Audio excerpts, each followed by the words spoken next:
Hello friends, എല്ലാവർക്കും നമസ്കാരം. നിങ്ങളേവരും കാത്തിരിക്കുന്ന നയനയുടെയും ആദർശിൻ്റെയും നാളത്തെ വിശേഷത്തിലേക്ക് എല്ലാ കൂട്ടുകാർക്കും സ്വാഗതം. എല്ലാവർക്കും നല്ലൊരു ശുഭരാത്രി നേർന്നുകൊണ്ട് നമുക്ക് നാളത്തെ സൂപ്പർ ഹിറ്റ് വിശേഷത്തിലേക്ക് കടക്കാം. അതിനു മുമ്പായിട്ട് നമ്മുടെ ഈ ഒരു ചാനൽ ആരെങ്കിലും ഇതുവരെ സബ്സ്ക്രൈബ് ചെയ്ത് വെച്ചിട്ടില്ല എങ്കിൽ ഒന്ന് സബ്സ്ക്രൈബ് ചെയ്ത് വെച്ചോളൂ കേട്ടോ. അതിനോടൊപ്പം മാക്സിമം എല്ലാവരും നമ്മുടെ വീഡിയോ ഇഷ്ടപ്പെടുകയാണെങ്കിൽ ഒരു ലൈക്ക് അടിച്ചിട്ടേ പോകാവുള്ളേ.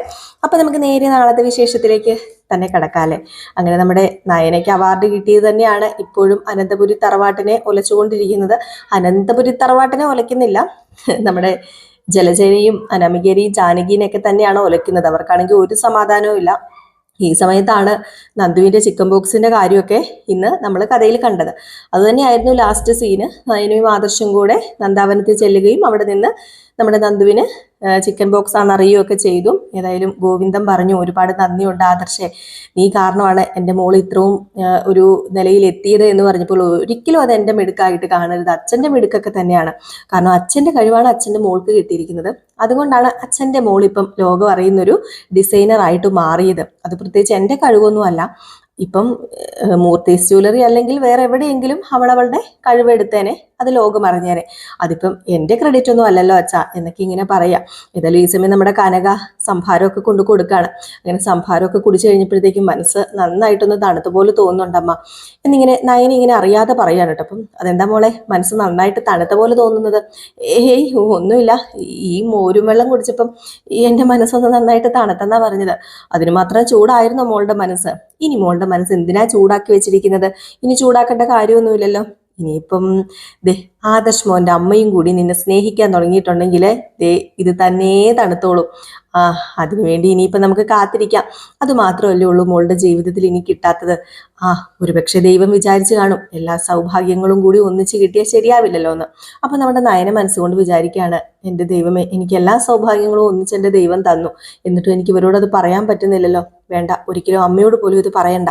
കാരണം ഞാൻ അമ്മയ്ക്ക് കൊടുത്ത വാക്കാണ്. എൻ്റെ അമ്മയോട് ഇത് പറഞ്ഞെന്ന് അറിഞ്ഞാൽ അത് ശരിയാവില്ല എന്നൊക്കെ മനസ്സിൽ വിചാരിച്ചിട്ട് നമ്മുടെ ആദർശം നയനും കൂടെ അവിടെ നിന്ന് ഇറങ്ങുകയാണ്. അപ്പം നന്ദുവിനെ കാണാത്തതിൻ്റെ വിഷമമൊക്കെ ഉണ്ട് കേട്ടോ. അപ്പം നന്ദുവിന് ചിക്കൻ ബോക്സ് ആണെന്നൊക്കെയാണ് പറയുന്നത്. നന്ദുവിനെ കുറച്ച് വേറെ ഷൂട്ടും കാര്യങ്ങളൊക്കെ ആയിട്ട് നന്ദു മാറി നിൽക്കുകയാണ് കേട്ടോ. ഏതായാലും നന്ദു ഉടനെ തന്നെ നമ്മുടെ കഥയിൽ ഉണ്ടാകും. അപ്പം ഇത് കഴിഞ്ഞ് പിന്നെ അനന്തപുരി തറവാടാട്ടോ കാണിക്കുന്നത്. അനന്തപുരി തറവാട്ടിലാണെങ്കിൽ ഒരു സമാധാനവും ഇല്ലാതെ അനാമിക അങ്ങോട്ടും ഇങ്ങോട്ടും ഒക്കെ നടക്കുകയാണ്. ഇനിയിപ്പം നമ്മുടെ നയനയുടെ മുഖം കാണണം, നവ്യയുടെ മുഖം കാണണം, എല്ലാവരുടെയും മുഖം കാണണമല്ലോ. അനാമിക ഒരു സമാധാനവും ഇല്ലാതെ വീട്ടിലേക്ക് വിളിച്ചു, രേവതിനെ വിളിച്ചിട്ട് പറഞ്ഞു, അമ്മ ഇങ്ങോട്ടേക്ക് വരണ്ടായിരുന്നു, ഓരോന്നിൻ്റെ മുഖം കാണാൻ എനിക്ക് പറ്റുന്നില്ല അമ്മ എന്ന് പറഞ്ഞപ്പോഴത്തേക്കും, മോൾ എന്തിനാ അവരുടെ മുഖത്ത് നോക്കുന്നത്? മോൾ അവരുടെ മുഖത്തൊന്നും നോക്കേണ്ട കാര്യമില്ല. എവിടെ നിന്നോ ഒരു അവാർഡ് കിട്ടിയെന്നും പറഞ്ഞുകൊണ്ട് മോൾ എന്തിനാ മോളുടെ സമാധാനം കളയുന്നത്? ഈ ഒരു അവാർഡ് കിട്ടിയെന്ന് പറഞ്ഞുകൊണ്ട് ഇനി എന്തെങ്കിലും അവാർഡ് കിട്ടണമെന്നുണ്ടോ? ഇല്ലല്ലോ. കിട്ടണമെന്നില്ലല്ലോ എന്നൊന്നും പറയണ്ട. അവക്ക് വെച്ചടി കയറ്റുവാന്നാ എല്ലാവരും പറയുന്നത്. അത് ഒരു കണക്കിന് ശരിയല്ലേ അമ്മേ? നമ്മൾ ഇത്രയും നാളായിട്ട് ഇവിടെ വന്നിട്ട് എന്തെങ്കിലും എനിക്ക് വെച്ചടി കയറാൻ പറ്റുമോ? എല്ലാവരുടെയും മുമ്പിൽ പേടിച്ചു വിറച്ചാണ് ഞാൻ നിൽക്കുന്നത്. ആരൊക്കെയാ സത്യം അറിയുന്നതെന്നൊന്നും പറയാൻ പറ്റില്ല. എങ്കിലും അവിടെ എനിക്ക് ജയിക്കാൻ ഉള്ള അവസരം എന്ന് പറയുന്നത് ഇവൾമാരുടെ മുമ്പിൽ മാത്രമായിരുന്നു. ഇവൾമാരെ അർഹതയില്ലാതെ ഇങ്ങോട്ട് കയറി വന്നല്ലോ എന്നതിൻ്റെ പേരിലാണ് ഞാൻ ഇത്രയും ദിവസം കുത്തി വേദനിപ്പിച്ചുകൊണ്ടിരുന്നത്. ഇനിയിപ്പം അതിനൊന്നും പറ്റില്ലല്ലോ. അതിന് പറ്റില്ലെന്ന് ആരാ പറഞ്ഞത്? അവളെ ഇപ്പം വെച്ചടി കയറുന്നുണ്ടെങ്കിൽ അവളെ ഒരു പടി താഴെ ഇറക്കാനുള്ള വിധി എന്തെങ്കിലും അമ്മ കണ്ടുപിടിച്ചോളാം. അതുകൊണ്ട് മോള് സമാധാനമായിട്ടിരിക്കാനൊക്കെ പറയാം. ഈ സമയത്താണ് നമ്മുടെ നയനയും ആദർശം കൂടെ അനന്തപുരി തറവാട്ടിലേക്ക് കടന്നു വരുന്നത്. അനന്തപുരി തറവാട്ടിലേക്ക് കടന്നു വന്നപ്പോൾ തന്നെ നമ്മുടെ നയനയെ കണ്ടത്, വന്നല്ലോ തമ്പുരാട്ടി. ഒരു അവാർഡ് കിട്ടിയെന്ന് പറഞ്ഞുകൊണ്ട് ഇത്രയ്ക്ക് ഗമയിട്ടൊന്നും കയറേണ്ട കാര്യമില്ല. ഒരു അവാർഡല്ലേ കിട്ടിയോളൂ എന്നിങ്ങനെ ജലജ പറഞ്ഞപ്പോഴത്തേക്കും ആദർശ് പറഞ്ഞു, അതെ, ഒരു അവാർഡ് ആണെങ്കിലും അത് ഈ കുടുംബത്തിലെ ഏതേലും മക്കൾക്കോ മേടിക്കാൻ പറ്റിയിട്ടുണ്ടോ? ഇല്ലല്ലോ. ഇത്രയും നാളായിട്ട് മൂർത്തീസ് ജ്വല്ലറി ഉണ്ടായിരുന്നു, അവിടെ പല ഡിസൈനർമാരും ഉണ്ടായിരുന്നു. അവർക്ക് ആർക്കും കിട്ടാത്ത ഒരു അവാർഡ് തന്നെയാണ് നയനയ്ക്ക് കിട്ടിയിരിക്കുന്നത്. അപ്പം നയനയ്ക്ക് എന്തെങ്കിലും സ്പെഷ്യൽ കാണും. എന്തിനാ വെറുതെ കുശുമ്പും കുന്നായ്മയും മനസ്സിൽ വെച്ചുകൊണ്ട് നടക്കുന്നത് അപ്പച്ചി എന്തിനാ ഈ അസൂയ കാണിക്കുന്നതെന്ന് ചോദിച്ചപ്പോൾ, അസൂയോ? ഇവളോടോ? എനിക്കോ? ഇവളോട് ഞാൻ എന്തിനാ അസൂയപ്പെടേണ്ടത്? അർഹതയില്ലാത്തവൾമാരൊക്കെ ഇങ്ങോട്ടേക്ക് കയറി വന്നു. അവര് പന പോലെ വളർന്നു. അതുമല്ല, ഏടത്തിയുടെ കൂട്ടുകാരി ആയതുകൊണ്ട് ഇവക്കൊരു അവാർഡും കിട്ടി. ഏടത്തിയുടെ കൂട്ടുകാരി ആയതുകൊണ്ടൊന്നും അല്ല അവാർഡ് കിട്ടിയത്, ഇവളുടെ കഴിവിനുള്ള അവാർഡ് തന്നെയാണ് ഇവക്ക് കിട്ടിയത്. അതുകൊണ്ട് അപ്പച്ചി ഒരു കാര്യം ചെയ്യും, അപ്പച്ചിയുടേതായ കാര്യം നോക്കും. അല്ലെങ്കിൽ ഒരു മകനുണ്ടല്ലോ, മകൻ ഇപ്പോഴും മൂർത്തീസ് ജ്വല്ലറിയുടെ കീഴിൽ തന്നെ നിൽക്കുകയാണല്ലോ, ഒരു സ്റ്റാഫിനെ പോലെ. 50,000 രൂപ ശമ്പളം മേടിച്ച് ആദ്യം മകനെ നന്നാക്കി എടുക്കാൻ നോക്ക്, എന്നിട്ട് പോരെ. ആദ്യം സ്വന്തം കണ്ണിലെ കരടെടുത്തിട്ട് ബാക്കിയുള്ളവരുടെ കണ്ണിലെ എടുക്കാൻ വന്നാൽ പോരെ. ആദ്യം അത് ചെയ്യ് എന്നിങ്ങനെ പറഞ്ഞു. ഈ സമയത്താണ് നമ്മുടെ മുത്തശ്ശിയും വരുന്നത്. മുത്തശ്ശി വന്നിട്ട് ഓടി വന്ന് നയനെ കെട്ടിപ്പിടിച്ചിട്ട് ഒരു ഉമ്മയൊക്കെ കൊടുത്തിട്ട്, ഞാൻ കണ്ടായിരുന്നു കേട്ടോ, ഏതായാലും കൊള്ളായിരുന്നു. ഇനിയിപ്പം അഭിമാനിക്കാലോ, എനിക്കും മുത്തശ്ശനും ഒക്കെ നയനമോളുടെ പേരിൽ, നിന്റെ പേരിലായിരിക്കും മിക്കവാറും ഇനി മൂർത്തീസ് ജ്വല്ലറി അറിയപ്പെടാൻ പോകുന്നത് എന്ന് പറഞ്ഞപ്പോൾ അതിനോടൊന്നും എനിക്ക് താല്പര്യമില്ലമ്മേ. അതെപ്പോഴും മൂർത്തീസ് ജ്വല്ലറി, അത് ഈ കുടുംബത്തിലെ നമ്മുടെ മൂർത്തി മുത്തശ്ശന്റെ പേരിൽ തന്നെ അറിയപ്പെടുന്നതാ എനിക്കിഷ്ടം ഇങ്ങനെ പറഞ്ഞപ്പോൾ, അയ്യോ അതിവിനയം കൊണ്ട് കയറി വന്നിരിക്കുന്നു. അതിവിനയം, ഇത് അതിവിനയം തന്നെയാ. എല്ലാവരെയും വീഴ്ത്താൻ പിന്നെ ഇവളെ കഴിഞ്ഞിട്ടല്ലേ ഉള്ളൂ മിടുക്കിയെന്ന് പറഞ്ഞ് നമ്മുടെ ജാനകീനെ കണ്ടതും നമ്മുടെ ദേവയാനി സോറി നയന പറഞ്ഞു, അത് പിന്നെ എനിക്ക് ആരെയും അതിവിനെയും കാണിച്ചൊന്നും വീഴ്ത്തേണ്ട ഒരാവശ്യമില്ല. ഞാൻ എന്തിനാ അങ്ങനെ വീഴ്ത്തേണ്ടത്? എനിക്ക് അതിൻ്റെ വല്ല ആവശ്യമുണ്ടോ? ഇപ്പം സ്വന്തമായിട്ട് എനിക്ക് നിൽക്കാനുള്ള ശേഷിയുണ്ട്. അതുകൊണ്ട് തന്നെ ആരും അവിടെ നിന്ന് താങ്ങും തണലും ആയിട്ടൊന്നും നിൽക്കണ്ട. ആരും എൻ്റെ മേത്ത് ചാരുവ വേണ്ടാന്ന് പറഞ്ഞപ്പം ഡയലോഗൊക്കെ ഇറക്കാറായല്ലോ. ഇനിയിപ്പം വലിയ ഡിസൈനർ അല്ലേ, അപ്പം അതിൻ്റെ ഡയലോഗ്സ് ഒക്കെ ആയിരിക്കുമെന്ന് നമ്മുടെ അനാമിക പറഞ്ഞപ്പോഴത്തേക്കും നയന് വിട്ടുകൊടുത്തില്ല. നയന് പറഞ്ഞു, അതെ അനാമികെ, ആദ്യം നീ നിന്റെ കാര്യം നോക്ക്. എൻ്റെ കാര്യം ഞാൻ എന്ത് നോക്കാനാ? ഒരു ഭാര്യ എന്ന് പറഞ്ഞിട്ട് കാര്യമില്ലല്ലോ. അതെന്താ ഭാര്യ എന്ന് പറഞ്ഞിട്ട് കാര്യമില്ലാത്ത? നിന്റെ കഴുത്തിൽ താലി കെട്ടിരിക്കുന്നത് അനിയല്ലേ? കഴുത്തിൽ താലി കെട്ടിയെന്ന് ഓർത്തോണ്ടേ ഒരിക്കലും ഭാര്യയും ഭർത്താവും ആകാൻ പോകുന്നില്ല. ഇത് എല്ലാവരും കാണാനുള്ള വെറും ഒരു ഇത് മാത്രമാണ്, രേഖ മാത്രമാണ്. മനസ്സിനടുപ്പമില്ലെങ്കിൽ ഭാര്യയും ഭർത്താവും ആകാൻ പറ്റുമോ?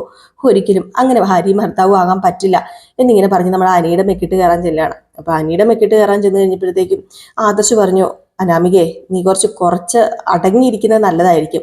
കാരണം ഇപ്പൊ നയന പറഞ്ഞോളൂ, ഇത് നിന്റെ ഭർത്താവാണെന്ന്. ഭർത്താക്കന്മാരെ ബഹുമാനിക്കണം, ഒപ്പത്തിനൊപ്പം നിൽക്കണമെങ്കിലും ബഹുമാനം അത് കൊടുക്കേണ്ടത് തന്നെയാണ്. അത് ഇപ്പം ഞാൻ പറഞ്ഞു പഠിപ്പിക്കുകയല്ലായിരുന്നു, അത് വീട്ടിൽ നിന്ന് നീ പഠിച്ചുകൊണ്ട് വരേണ്ടതായിരുന്നു എന്ന് പറഞ്ഞപ്പോൾ, ഓഹോ ആദർശേട്ടനൊപ്പം എൻ്റെ അച്ഛനെയും അമ്മേനെയും പറയാണല്ലേ? അല്ല, നൈസായിട്ട് എൻ്റെ അച്ഛനെ വിളിച്ചതല്ലേന്ന് ചോദിച്ചപ്പം, ഞാൻ അങ്ങനെ ആരുടെ അച്ഛനെയും അമ്മേനെയും ഒന്നും പറയാറില്ല. പിന്നെ ഒരു വാസ്തവം പറഞ്ഞത് മാത്രമേ ഉള്ളൂ. ഇവിടെ നയനയ്ക്ക് ഒരു അവാർഡ് കിട്ടിയെന്നും പറഞ്ഞുകൊണ്ട് ആരും വേദനിക്കുകയും ഖേദിക്കുകയും ഒന്നും ചെയ്യണ്ട. അവളുടെ കഴിവിനുള്ളത് അവൾക്ക് കിട്ടും. ചിലപ്പോൾ അവൾക്ക് ഇവിടെ നിന്ന് അവാർഡ് കിട്ടും. ഇനിയിപ്പം വേറെ കുറെ അവാർഡ് കിട്ടുമായിരിക്കും. എന്തോ ഒരു ഇന്റർവ്യൂ ഉണ്ടെന്നൊക്കെ പറയുന്നത് കേട്ടു എന്ന് പറയുമ്പോൾ നമ്മുടെ ജലജ പറഞ്ഞു, അത് പിന്നെ ഏടത്തിയുടെ കൂട്ടുകാരിയുടെ മോളാണല്ലോ ആൻമരിയ, അപ്പൊ പിന്നെ ഇന്റർവ്യൂ എടുക്കാമല്ലോ.